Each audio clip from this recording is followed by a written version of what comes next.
Yeah, first of all, thank you very much for taking your precious time to talk to us. You're welcome. And yeah, we're very honored to have you. I'm honored to be here. So maybe tell us about your musical upbringing. Well, my upbringing started in church. I was raised in a Christian Episcopal church. There was a very good gospel choir there, and I was not old enough to sing in the choir. And one day I decided to sing a solo. And when I started singing, I was about 8 years old. And everybody started laughing because they thought, oh, no, little girl. And I opened my mouth, and the same voice came out that I have now, just about. And they were like this, and I was like this. And I heard God speak to me, and he said that you're going to be famous. This is power. You are never to misuse this power. In my head, I heard it very clearly. And I was like, I'm going to be famous. Wow. And so at that moment I knew, but when I opened my eyes, I just started crying. And then everybody else was crying in the whole church. And I thought, whoa, what's going on? And so that was the way I can remember the moment in my life when everything changed. I know it sounds strange to some people that don't believe, but I believe. And the proof is I'm here. Did you attend Sunday schools also? I did attend Sunday school. I actually taught some classes when I was in church, and I was at church 5 times a week, maybe sometimes. And I used to I used to spend time on the altar, and I would sit alone in the whole church. Nobody was there, and I would sing to God by myself. And when I first came to Germany, I used to go to the Theater on the Briennestraße and sit on the Bühne and do the same thing. I would sit and I would sing gospel songs, just singing to God in the auditorium, because I needed to do that. And the people in the office would scream at me, Frau Sommer, Sie sind zu laut, you know. But I did it anyway. And then, as far as I read, you were also a lot attracted by rock music. Is that true? And maybe can you tell us your way from church music and from gospel to rock? One day I was in Boston, and I was walking down the street near the big park in the middle of the town, and I heard music coming out of the second floor, and I thought, whoa, maybe that's a music school. And I walked up the stairs, and there was maybe 4 or 5 guys playing music. And when I opened the door, they stopped, and they said, oh, are you the singer? And I said, yeah, I'm a singer. And so I walked in, and they said, well, you want to audition? I said, okay. They said, well, we were looking for a guy, but we audition you anyway. So I started singing, and they said, we really were looking for a guy. I said, well, I leave you my number, and if you're interested, just you call me. And I walked out the door, and I made it to the steps, just to the beginning of the stairway. And the boys were in the doorway, saying, no, come back, come back, come back. And that's how I got in the band. And the band was called The Crow. And we sang all over New York and New England, you know, up to New Hampshire and Maine. And then we went to New York, and we auditioned for a big record company. And that really was the beginning of me coming to Europe. So that's how I got in the band. One name also, what I read, is also like Janis Joplin. She was another influence of you. Can you tell us about? Well, I think at that time music was going through a transition. It was going from kind of, you know, hokey pop to, you know, gutsy, ballsy, you know, women singers and you know, rock and roll bands that were much more. The words were much more, you know, anspruchsvoll, and it was a very creative time. And I went to see Janis Joplin, and she was in a big arena, but a big hall next door, a club. And she was very, the word is raunchy. I don't know what the name is in English. When she first started, she was very loose, and for me it was a shock, you know, to see this woman. She didn't have eine Busenhalter on, and she was holding a bottle, and she was singing, and I was like, oh my gosh, this is very different. But she had an incredible voice. I mean, like, unbelievable voice. And so I went back, and my band members, they said, we want you to sing more like this. We want you to be like that. So I just started singing more and more rock and roll, and you know, that was that.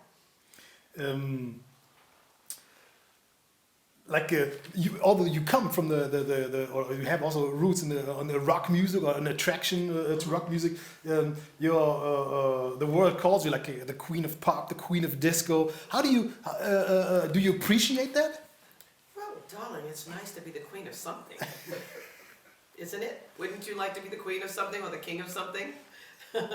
It's better than being, nothing. It's the highest compliment, I think. I don't give myself that name. So I think if a person works hard in their life and they become a diva of the theater or the opera, then, you say Maria Callas was a diva. It's a compliment to her because she took her creative abilities to the highest level. And so I think it's a compliment. What do you think? Definitely. You deserve it. That's what I think. Thanks.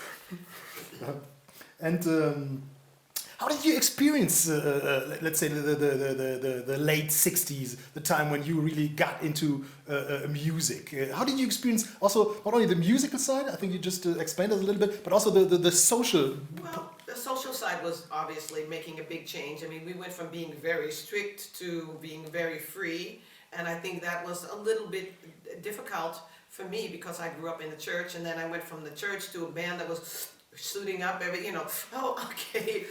would make what they had in those days called a bong, and it was, this thing, and they would smoke it, and, you didn't have to smoke, you could just stand in the room and you would get high. So, they had psychedelic music and the flashing lights, and you go to a club, and by the time you went 5 minutes in the club, you would look like you were insane. So, and you couldn't remember your way home or how you got there. It was like, oh, you have to go someplace and rest for a few hours. So, but it was fun. And, it was just a very, it was a time of major transitions, I think, whether it be in fashion, in the way people's outlook was at the time. I think the whole make love, not war slogans of the time were saying that, we fight about so stupid things. Isn't it easier to be loving to somebody than to kill them? I mean, I think, when we had social, fashion restrictions, that if you couldn't wear blue and green, and you couldn't wear polka dots and stripes, and if you see the pictures of the people in costumes or clothes at that time, they did everything we're told they could not do. So it looks like we look very crazy, but it was a political statement. It was a statement saying, no, all this doesn't make me who I am. This just says I'm free. You have a problem with it. I have no problem with matching flowers and polka dots. I think it's fun. And it doesn't make me more or less of a person. And I think that you don't hear people talk about that aspect of the social change, but it was as much part of the social change at the time as the music and the politics, to me, anyway. I think everything also like condensed in a very famous musical that also took you to Germany. Can you maybe tell us how did you get here and how was your first impression of Germany? Also, like in this special frame of time. Well, when I first came, I was about 18, 19 years old, and the very first day I went there, well, I should tell you the story about how I came there. We have to go back before I came, okay? So okay. I was walking in the street one day in New York, and I had seen something on TV before that, and they were talking about the people on the Bowery. That's a part of New York, and there are many men who take too much alcohol, they're drunk, and they don't have any homes anymore.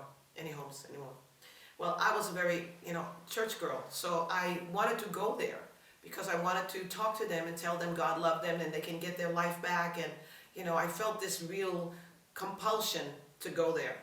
So I was with my band in New York, and we got a record deal that day, and they all wanted to go celebrate, and I said, can one of you just take me to the Bowery? And I said, that's what I really, really want to do. And so I went to the Bowery. And as I was walking down the street, a man came towards me, and he was completely lit. He looked very odd. There was light coming out of his face. And I said to the guy that went with me, his name was Bruce, I said, Bruce, look at that man.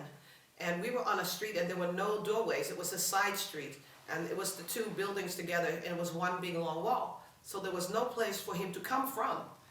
I don't know where he came from. I didn't see him in the beginning. So I stood still, and he kept walking towards me, and he grabbed me by my hand, and he said, I want to talk to you. And I thought, oh, he's a man from the street, maybe he's not so clean. And and he said, be at peace. And I calmed down. And then he said, I want to tell you about your future. And I said, okay.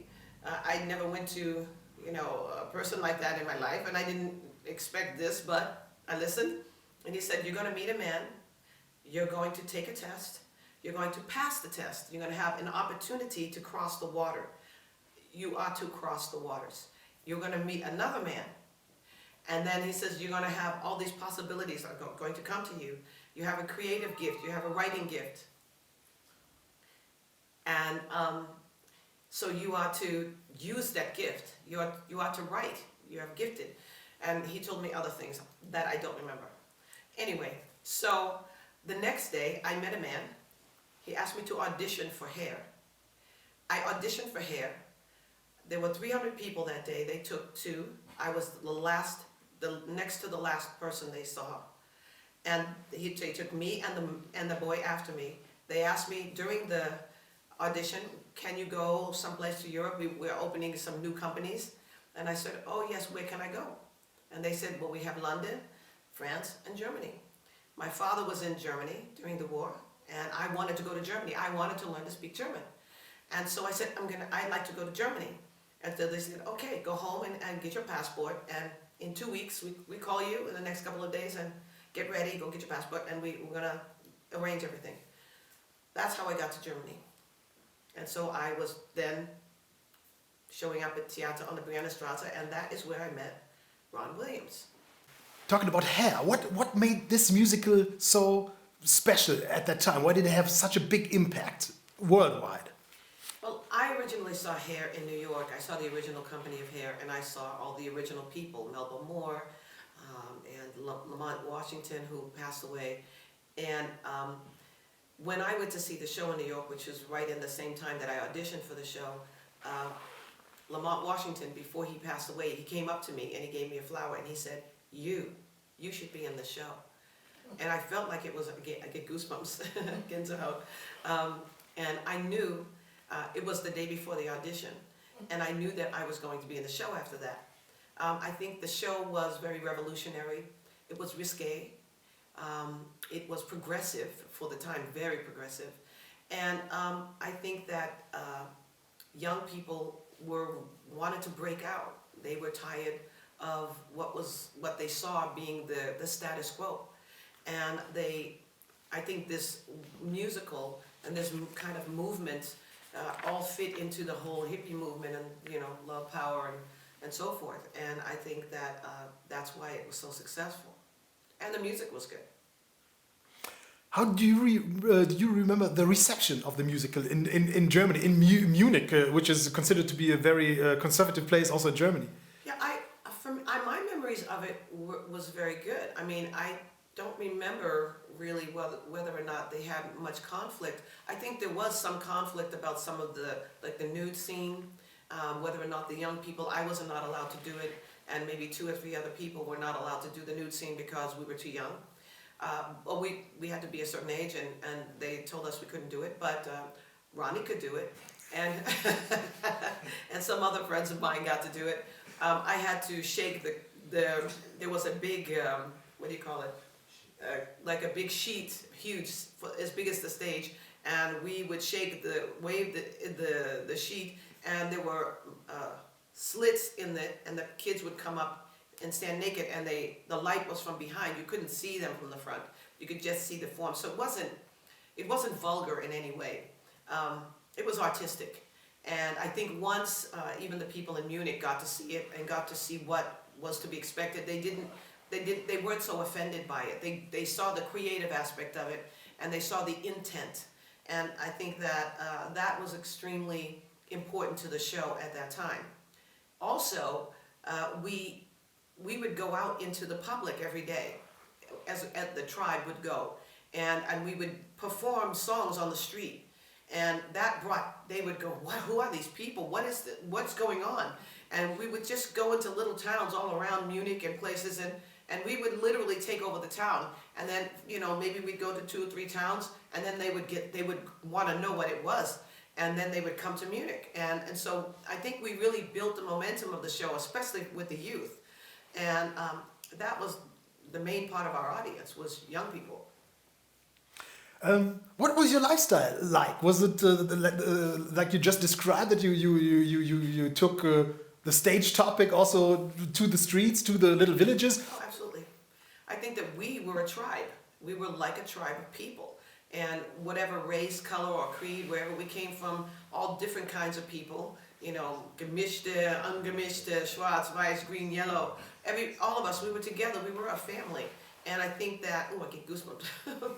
And it was exciting for us too, because I think I grew up in a very mixed environment. My parents are mixed, and my family has got a lot of mixture, so for me it was normal. But for some people it wasn't. And I think it gave them a chance to grow. And it gave us a chance to change society in the way they view their own ethnicity, you know, and in the prejudices that people have between ethnicities, that we're really all the same. We all have the desire to grow. We all have the desire to learn. We all have the desire to be more and to love and to be loved. And I think the general need of humanity is pretty much the same. I mean, things may be different and culturally, but I think generally it's the same. And I think us living together, we really got to experience the aspects of human nature in the best way, and to grow as people. I think also, like in the mid '70s in Germany, your career as a so-called pop star started. Can you tell us how everything began? Well, I did hair, and then I went on to do Godspell and The Me Nobody Knows, and then I went to Vienna to do Showboat and Porgy and Bess. So I was in the theater for quite a while, and maybe about 6 to 8 years. And at the tail end of that, I ran into Giorgio Moroder, and that is where the pop singing started. And it actually started in Holland, not in Germany. And the first song that I had a big success with in Holland was called L'Otage, or The Hostage. And it made a lot of waves, and you know, it was even kind of controversial, but it was like European pop. It wasn't American pop. And after that, I went from, you know, Holland to Belgium, Luxembourg, France. It kind of started to spread. And afterwards, I started to write with Giorgio, and we wrote "Love to Love You, Baby." And how did I heard that you came up with the line, with the hook line, with the refrain? Can you explain how this song evolved in the studio, in the songwriting progress? well, I was at home actually in one afternoon, and I don't know, I just was playing in my mind, recreatively writing words, and I said, I love you. I love loving you. I love to love you. And I kind of came up with the Love to Love You. And I called Giorgio and I said, Giorgio, I think I have an idea for a song, because at that point I was doing some demos for him, but he was writing them. And I said, I have this really good idea. And I kept singing the thoughts of myself. So I went over to the studio and to his office, and I sang it to him in his ear. And he was like, Donna, yeah, Donna, okay. And he disappeared. And then I was at my apartment, and at the time my phone was broken, and he sent his girlfriend over and he says, you must come right now to the studio. And I said, why? She said, well, Giorgio worked on that song you gave him. And I'm like, oh, okay. So I went over to the studio, and he had done a track. And I started recording the track. And it was kind of funny because, you know, it was a very sexy track, and it was, I love the music. But I didn't know how to approach the song, because, you know, normally I have a pretty big voice. So when I would try to belt the song, it wasn't working. So I had to think of somebody who I could see singing the song and sing it from their point of view. And I thought of Marilyn Monroe. And how would Marilyn sing the song? So I made them shut all the lights very soft, some candle in the room. I kind of laid on the floor. I took the microphone, because I had to look at 3 men looking at me sing a sexy song. I know them. I don't want to look at them. So, so I began to sing the song, and that was the first version of Love to Love You, Baby. We did the song. I didn't want to sing the song because it was too sexy to me for me. I thought somebody else should sing the song, but maybe we put a demo, make a demo, and then we send it to another girl and she can sing it and everybody's happy. So Giorgio didn't tell me this, but he took the song to meet him and he sold the song to Neil Bogart, who had Casablanca Records. I had no knowledge of it. I didn't have a contract. I didn't sign anything, no publishing, nothing. So the next thing I know, I got very, very ill for about 2 months. I was in the hospital for a month and I was in bed for another month. And then this is right after I recorded Love to Love You Baby. And this is while Giorgio was in Medium and all this. In that time, I was in the hospital. Nobody knew where I was at. I was in the in Schwarzwald. And I had a problem with my heart at the time. And so I was there for a month and then I was home in bed for a month. And then at the end of that, I had a 10-day, cruise on a ship. And so I went on the 10-day cruise, but when I came home, there were flowers and dead flowers in bottles a lot in front of my door. I didn't know why they were there. I thought somebody was trying to do voodoo on me. I did. And so, then, strike that. So then, Giorgio's girlfriend came over again and said, you have to go with me. We have to buy you clothes. You have to go to Europe. She said, his girlfriend came, Helga. She picked me up. She said, Giorgio wants to meet with you. We have to go buy clothes for you for America. I said, what are you talking about? She says, you got to go to America now. They put your record out. I'm like, I don't have a record. What are you talking about? I had no knowledge of any of it. And I had no contract, nothing. And it was already out there. I couldn't pull it back at that point. It was gone. And life as I knew it was over in that moment. And so I went shopping with Giorgio. We bought a pile of clothes and we went to America. And that was the beginning of my life in America. How was it like in America? Very rare. I think probably the only case for an American artist coming from Germany with a German production from Munich and making it in the US. How was the reception? Reception was amazing.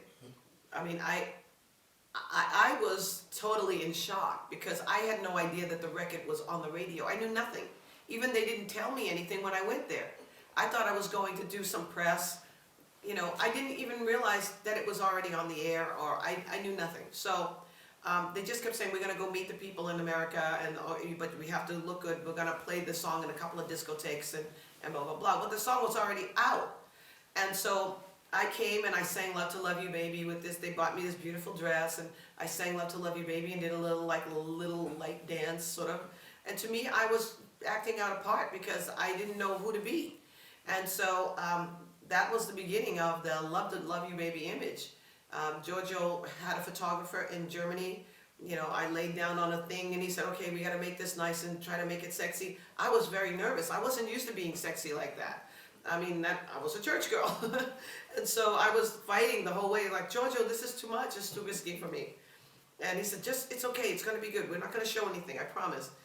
And so I wound up doing the photo, the first cover, and that was it.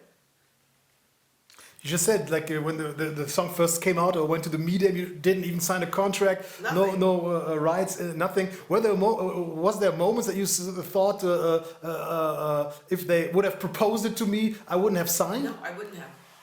I would not. I wouldn't. That's why they did it that way, because I didn't want to be on the record. I wanted them to give it to somebody else. And there were a couple of other girls that were around I thought would be good for that song because they were already like, and so I was much more of a comedian. Yeah, I was always the funny person.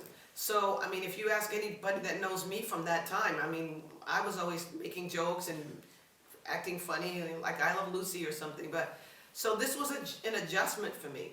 And so when I went to America, they kept saying, just tell me you're sexy. Just tell me you're sexy. I said, well, I know what sexy is. You want me, just act that way. Okay, just act like you're sexy. So I just would always use Marilyn Monroe kind of as my idea of what I thought was sexy. And so at some point I did a takeoff of Marilyn Monroe, which we called the Black Marilyn. And that was kind of the influence that I had, because I thought that Marilyn, I mean, she did some nudes photos, but I thought in general that she was kind of, had an innocence about her sexuality that I liked. And even though people thought that she was, you know, not that smart, she was actually a very smart woman, very well read, but that was her act. And so, anyway. The disco feeling. I mean, like disco, like in the 70s, if you ask somebody today, it's disco. It's like the brand. Can you maybe describe us what is the epicenter? What is the Genesis? No, what is what was disco wrapped around? What is the core of it? Well, first of all, let me say that the word disco, for me, always was just a place where they played records. And in Europe, they had discotheques everywhere. It wasn't a new thing. It wasn't even a new kind of music. And in discos in Europe, they played everything. Rock music, pop music, gospel music. Oh, Happy Day played in discos when I was here. You know, I've been on a desert with a horse with no name. They played all these kinds of records in the same club at night. So there was never a separation of the type of music that went on in a disco.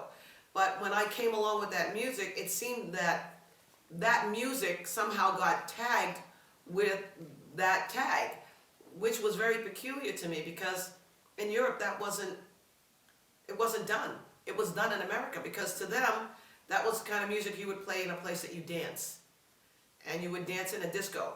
Even though at the time discotheques existed in America, it wasn't a big thing to call them discotheques. It was more a club. They were called clubs. And so thus the word disco, a place where you listen to discs and not live music. She works hard for the money. Was it also like a wish of yours to turn back to musical flavors that you liked before? Well, I just think one of the things that I would like to create in my career and in my life is not to label the artist, to label the song, if you need to label it at all. To me, it's all music. And because I have so many different influences, I mean, I was in the theater, I sang classical music, I sang, you know, gospel music, I sang rock and roll. I just sing. I'm a singer. I don't like being called a specific kind of singer. I'm singing whatever I'm singing right now, that's the kind of singer I am. But it doesn't make me any less of a pop singer because I happen to choose to sing a classical song. If I have the voice for that, then I should use that voice any way I can. And I think because of the system and the way the system has been set up, we are constantly bumping heads with people who are not creative, putting their stereotypes on us and trying to hinder us and keep us from being as creative as we can be.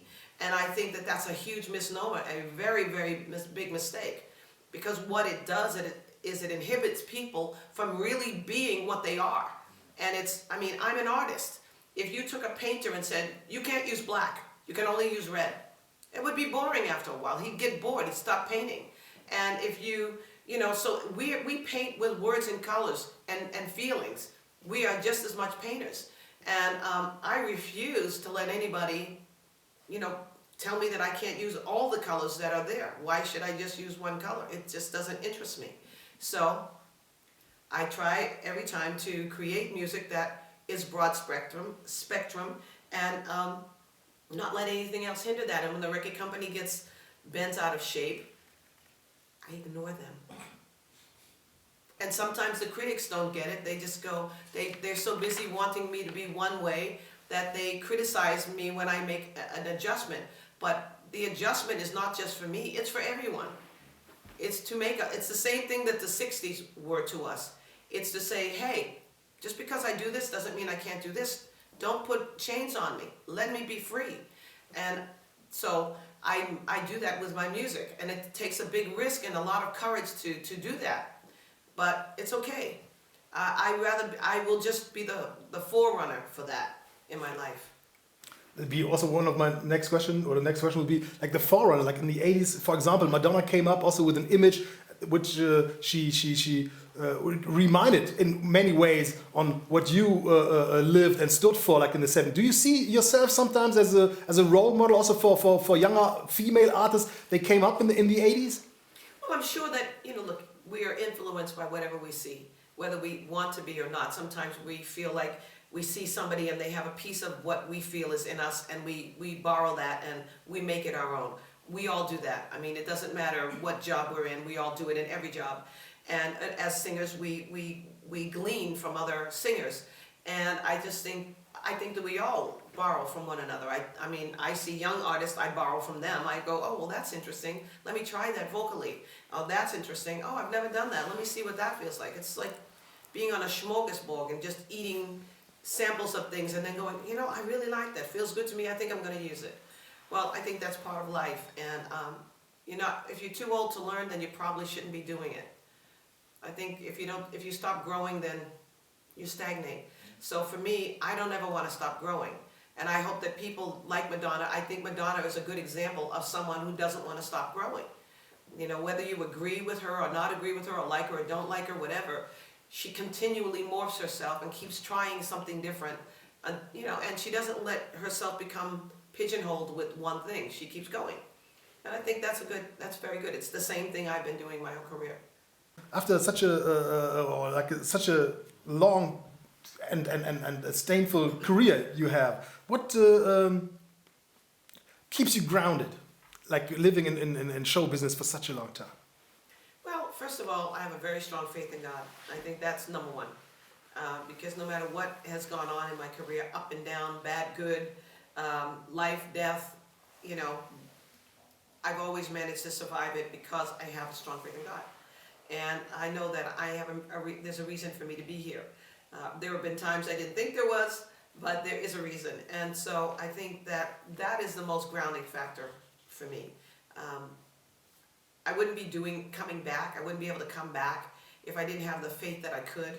So I think faith is probably the number one thing that you need beyond loving something. You know, you can love something and not have the faith to do it. And I think as a performer, when you're used to being on stage and used to making other people happy, it's part of you. It's part of your call in life. And my goal is to make other people happy. And so when I'm home and I'm not doing anything, I'm not really doing what I'm called to do. So I think that being able to come back and to do things that make other people happy, it makes me happy. And so I'm kind of glad now that I'm at this stage where I'm able to, my kids are grown. I'm still healthy enough to go and enjoy what I do again. And so it's been an exciting experience to be able to walk backwards and see things that I've done and see people that I've met and people that I know. And even coming here has been an exciting experience for me. You're a lot into fashion, what I heard or read, that you like Louis Vuitton and Marc Jacobs. What attracts you on fashion, especially on those labels? I'm friends with some people that are in fashion, and obviously over the years we have relationships. And the last few years, actually, I felt I'd fallen down a flight of stairs about 4 or 5 years ago, and I injured both my knees. And because of that, I was totally unable to exercise. And I had to take shots in my knees, which made my whole body retain a lot of fluid. And so I went through a very chunky period, which was really painful for me because I'd never been overweight. And I really couldn't lose it. It was just very difficult to take it off. And in the last year, I found kind of a good balance, and I'm able to start now the process of getting myself back in shape, because I used to work out quite a bit and I wasn't able to work out at all, you know, just in my upper body. So it's hard to go on stage when you don't feel like you're yourself. But I think that it was a good experience for me to do that, because it made me know that my talent is still greater than just the way I look. And I think it was important for me to experience that, because sometimes you don't know. And I think the songs mean more to people. And as you grow older, you're going to grow older. And people have to accept that you're not going to stay the same while they change. I mean, they have to allow you to become who you are too. And so in the last few years, it was a challenge for me, because I had to overcome a lot of my own insecurities about being on stage and not feeling like I looked 20 years ago. Because I didn't have an album out for, I think, 17 years. And it's a long time. So working on an album, I was too tired to deal with the record companies anymore, and the record business was changing, and I just didn't think there was a place for me. And so now I know there is a place for me, and I will take my